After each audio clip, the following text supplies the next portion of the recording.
Ako nga pala si Leia, pero mas kilala ako online bilang si InkMuse88.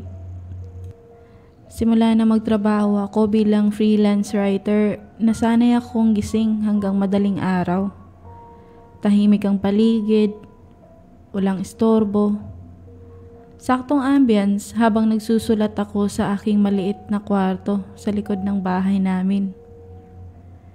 Isang gabi, habang nakatutok ako sa laptop, narinig ko ang katok. Napalingon ako agad sa pinto. Tumigil ako sa pagsusulat at tiningnan ang orasan sa taskbar. 3 a.m? Napakunot noo ako. Sinong kakatok ng ganitong oras? Lumapit ako at dahan-dahang binuksan ang pinto.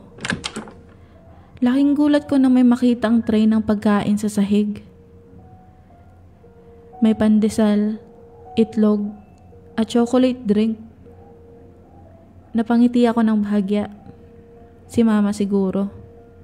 Baka alam niyang puyat ako at naisipang dalhan ako ng merienda. Ang bait naman. Hindi ko na siya tinanong kinabukasan. Pakiramdam ko, maliit na bagay lang